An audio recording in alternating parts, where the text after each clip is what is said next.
Hello, नमस्ते. कसे आहात सगळे? छान ना? मी पण मस्त आहे. मला 2-4 सबस्क्रायबर्सांनी विचारले, एकत्र कुटुंब, जॉईंट फॅमिली बद्दल जरासं सांगा ना मॅडम म्हणून. ते एवढे शॉर्टमध्ये विचारल्यामुळे त्यांना काय पाहिजे त्यांना हे काही मला अगदी पर्टिक्युलरली कळलं नाही. त्यामुळे मी ओव्हरऑल एकत्र कुटुंबात राहायचं असलं की आपण कसं राहायला पाहिजे एवढं सांगते. हे बघा, एकत्र कुटुंबात राहायचं असलं की आपण एकमेकात मिसळायला व्यवस्थितपणे यायला पाहिजे. म्हणजे दुधात पाणी घातलं की कसं एकरूप होते तसं व्हायला पाहिजे. दुधात लिंबाचा रस पिळलात की काही होईल तसं होता कामा नये. त्यामुळे आपल्याला एकत्रात गोडी गुलाबीनं विश्वासानं राहता येत असलं की राहायचं, नसलं की वेगवेगळं राहावा, पण फंक्शनला ह्याला त्याला एकत्र भेटत जावा. तुमच्यामधलं प्रेम विश्वास हे राहायला पाहिजे. त्यामुळे वेगळं राहिला म्हणून काही फार मोठी चूक झाली आहे असं नाही होत. It is quite but natural. आता आई वडील असताना सगळे भाऊ भाऊ एकत्र असतात. पुढे हल्ली नोकरीनिमित्तानं बाहेर गेले की नॅचरली बाहेर राहतात. पण एकाच गावात असलं काही कारणानं आपल्याला एकत्र कंटिन्यू करता येत नाही. आता शेतीवाडी असली तरी एकत्र नाही आपल्याला राहता येत. असं वाटलं ते वेगवेगळं राहिलं तरी हरकत नाही, पण गोडी गुलाबीत असतानाच आपण वेगळं राहायचं. किंवा आईवडील असले की त्यांना वाटत असतानाच ते सगळ्यांना हे करून द्यायचं. म्हणजे वेगळं राहिलं तरी आपण एकत्र राहायला पाहिजे. असं म्हणजे वेळ प्रसंगी एकमेकांना मदत करणं, काही लागलं की तसं राहायला पाहिजे. आता एकत्र राहायला पाहिजे ते पहिली गोष्ट इम्पार्शियालिटी.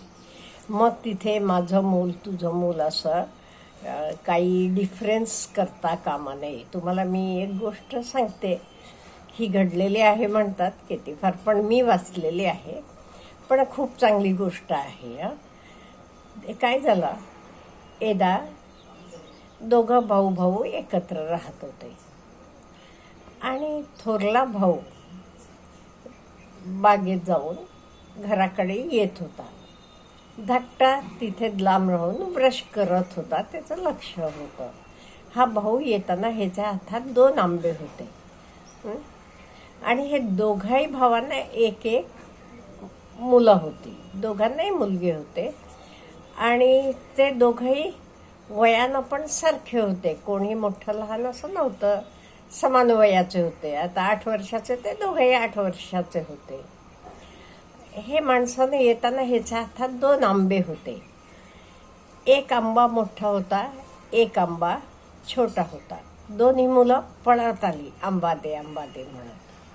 पण तो माणूस असं येत आहे, त्याच्या उजव्या हातात मोठा आंबा आहे, ते मोठ्या आंबेपाशी उजवे लहान भावाचा मुलगा आहे. आणि डाव्या हातात छोटा आंबा आहे, ते डाव्या हातापाशी त्याचा मुलगा आहे. ह्याला मनात आलं आता काय करायचं. असं सरळ दिलं की काय होणार. आता सपोज मी असं सरळ दिलं, ते छोटे भावाला छोटा जाणार का नाही, छोटे भावाच्या मुलाला मोठा आंबा जाणार का. म्हणजे माझ्या ह्या हातात मोठा आंबा आहे आणि हा मुलगा इथे आहे म्हणताना त्यानं हात असे करून दिला. समजलं तुम्हाला. म्हणजे स्वतःच्या मुलाला मोठा आंबा दिला आणि भावाच्या मुलाला छोटा आंबा दिला. आणि छोटा भाऊ हे सगळं बघत होता. म्हणजे हे बघा, कोणाचेही मनात कपट कल्पना, भेदभावाची कल्पना आली की त्याला लगेच क्षणात छोट्या भावाला समजलं काय सगळं घडलं. तो आला, तो म्हणाला भावाला, मला अतिशय वाईट वाटलं. अहो, एका आंब्याची गोष्ट आहे, तेवढ्यासाठी तू हे केलंस. मग नो डाऊट तू मोठा आहे, सगळं तुझं आहे. मी आजचे आज वेगळं राहायला जातोय आणि तुला काही प्रॉपर्टी द्यायचं असलं की दे, नाही ते देऊ नकोस.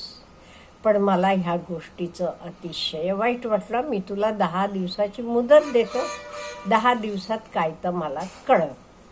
आणि छोटा भाऊ वेगळा राहायला लागला.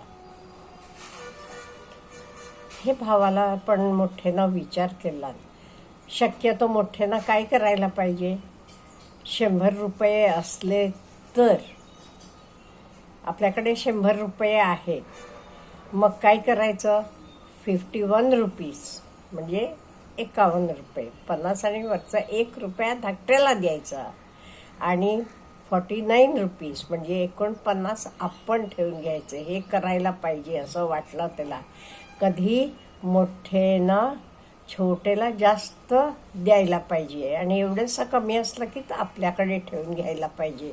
माझं चुकलं, मी एवढं मीन मेंटॅलिटीनं वागायला नको होतं असं त्याला वाटलं.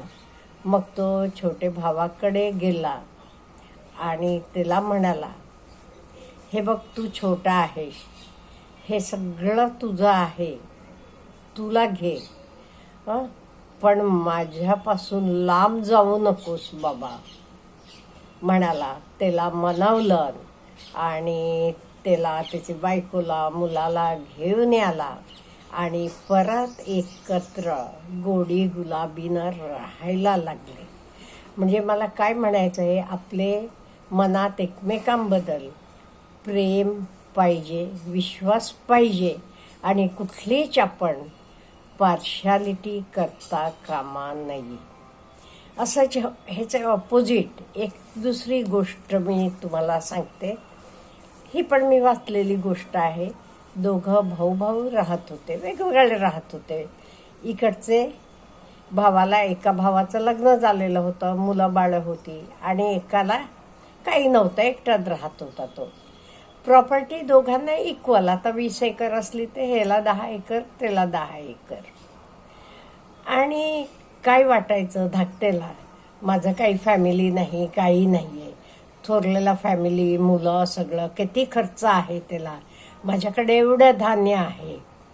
आणि धाकटेला थोरलेला वाटायचं, मला उद्या काही कमी हे झालं तरी मला मुलं आहेत बघायला, भावाला कोणी नाही आहे, तो एकटा आहे, त्यामुळे धन हे त्याला शेवटपर्यंत पोषणारं आहे. म्हणून थोरला भाऊ रोज आपलं एक पोतं धान्याचं नेऊन धाकटेचे बिनमध्ये टाकायचा आणि धाकटा रोज रात्री एक पोतं घेऊन भावाचे बिनमध्ये टाकायचं.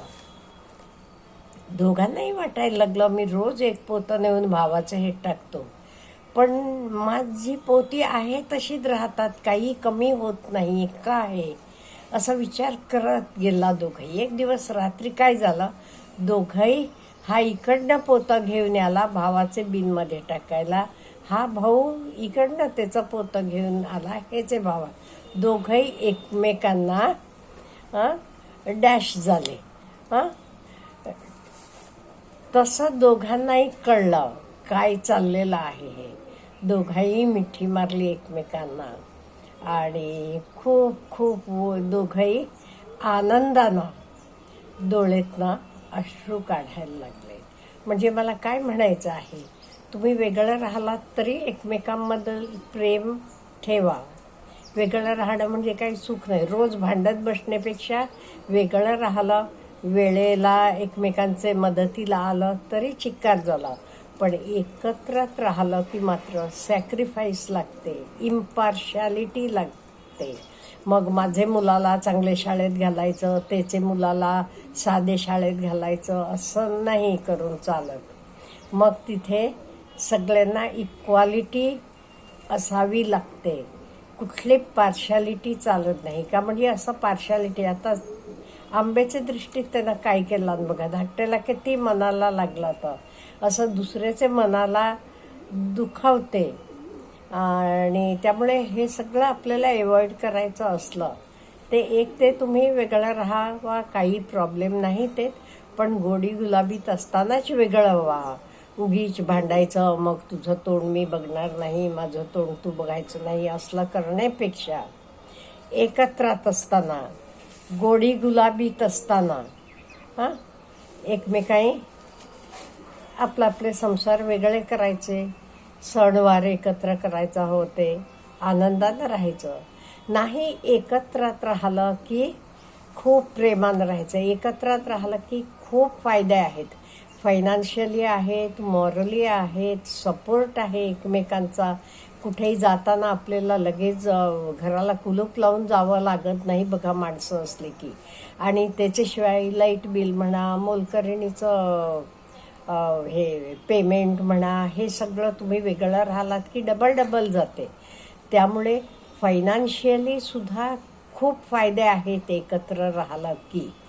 पण मनं आधी एकमेकांची मिळायला पाहिजेत. मनं तुमची एकमेकांशी चांगली मिळाली, एकत्र राहिली, तुम्ही मनानं एकत्र राहू शकला, ते तुम्ही घरातही एकत्र राहू शकता.